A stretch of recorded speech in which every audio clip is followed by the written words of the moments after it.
Meu nome é William Patrick e hoje nós vamos falar sobre os períodos da igreja. Hoje nós vamos falar sobre cada período segundo algumas personalidades bíblicas.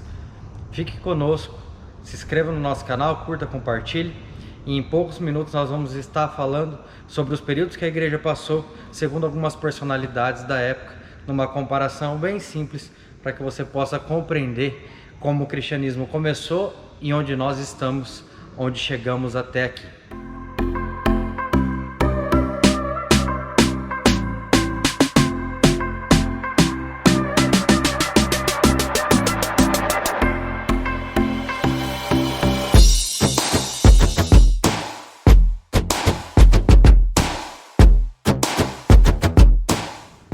Hoje a nossa comparação ela vai ser um pouco mais simplificada. Hoje nós não vamos embasar o nosso texto em um versículo ou um capítulo, mas nós vamos falar de forma um pouco mais geral.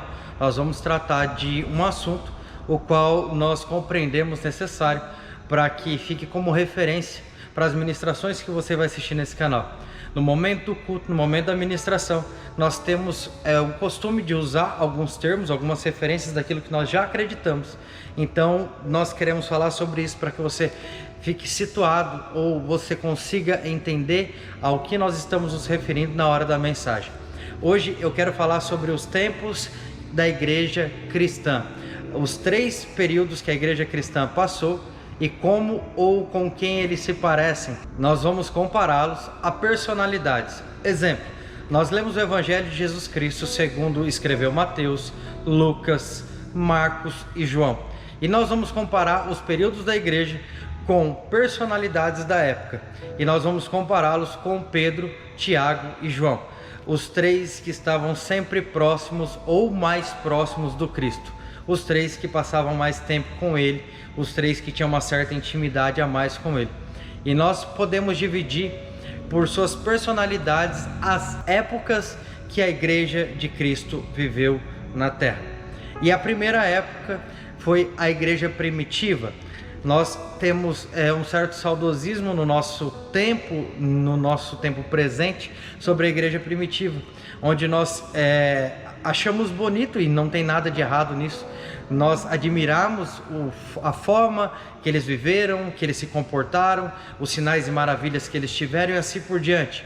Porém, nós entendemos que há tempos e tempos. E sim, nós admiramos o que a igreja primitiva passou, o que ela viveu, como ela se comportou e se formou, mas nós não temos um certo saudosismo. Nós compreendemos o nosso tempo e aquilo que é para o nosso tempo.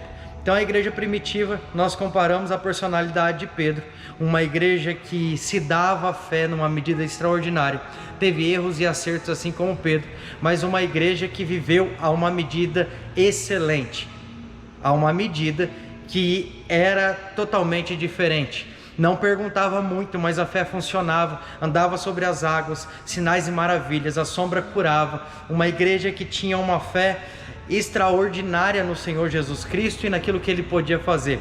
Uma igreja que, assim como Pedro, não mediu esforços para viver um evangelho totalmente diferente, viver um momento totalmente diferente com o Senhor ao receber as boas novas.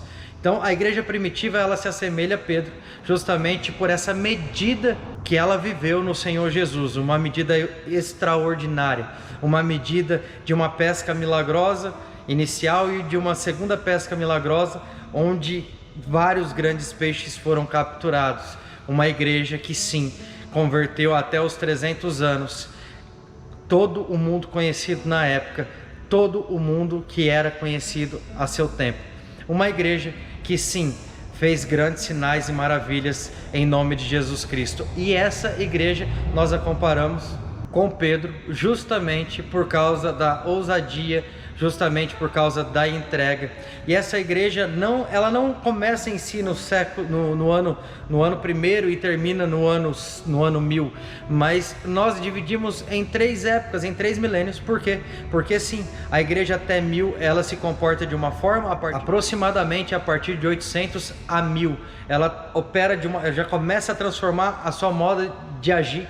E até 1300 ela começa então já a se comportar efetivamente de forma diferente, até essa transição necessária, onde nós começamos o segundo momento da Igreja de Cristo, que é o período da Igreja medieval.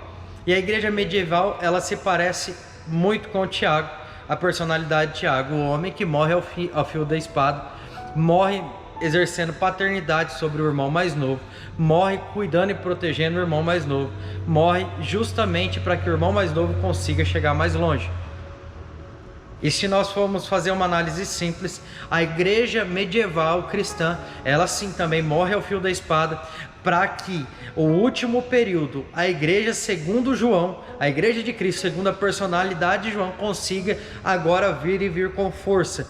Então entenda isso, a igreja medieval, ela assim como Tiago, ela morre ao fio da espada pelo evangelho de Cristo, para que não houvesse uma vitória do lado oposto. E para quem estudou um pouquinho de história cristã, sabe que nós passamos na Idade Média um longo período de defesa do evangelho de Cristo ao fio da espada, guerras conhecidas e assim muito sangrentas. E as pessoas vão dizer os cristãos e os cristãos. E se você simplesmente parar, olhar para a história, você vai compreender que ou era uma guerra ou você ia sucumbir.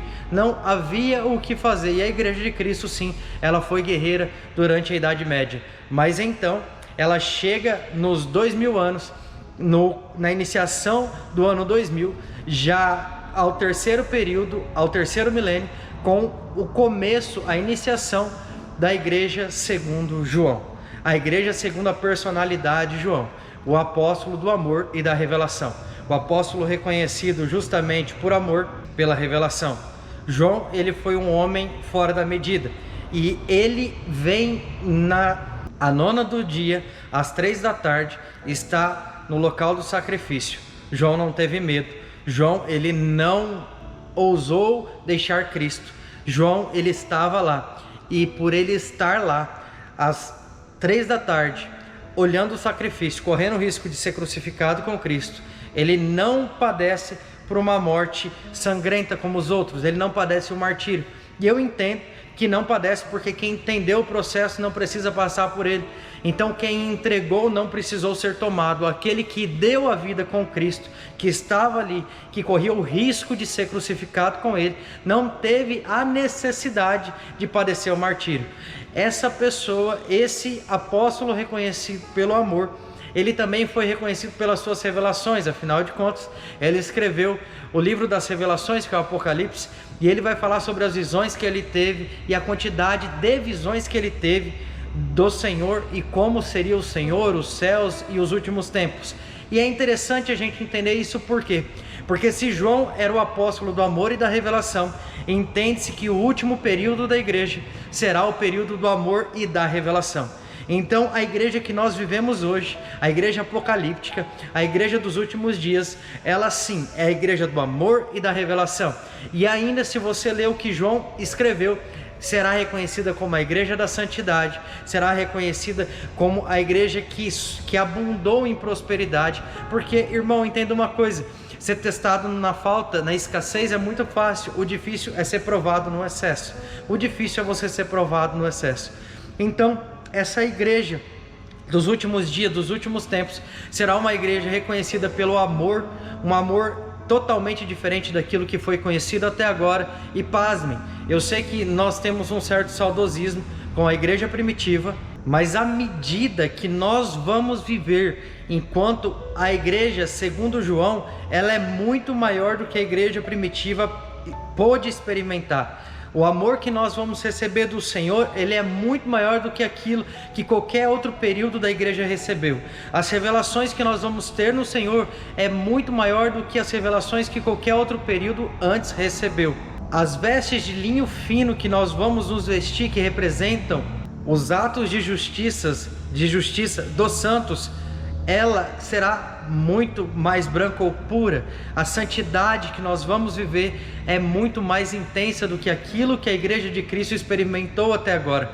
Então, irmão, nós não estamos desmerecendo aquilo que aconteceu, não é demérito aquilo que aconteceu, pelo contrário, nós temos um belo exemplo daquilo que aconteceu, nós temos uma noção da nossa história, mas o momento que nós vamos viver é um momento que não fora vivido, é um momento muito maior ou muito diferente daquilo que nós estamos acostumados. Sim, nós acreditamos que à medida que nós estamos entrando, a medida da igreja, do amor e da revelação, será muito maior.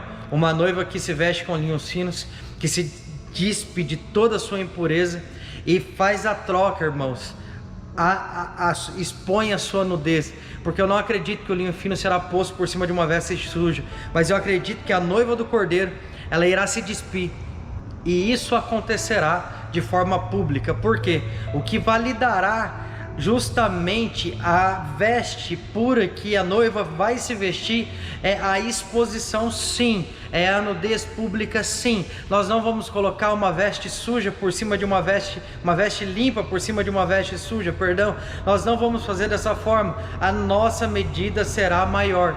Então, se você me perguntar, William, você acredita que o que há de por vir, o que há de vir é muito maior do que aquilo que nos trouxe até aqui?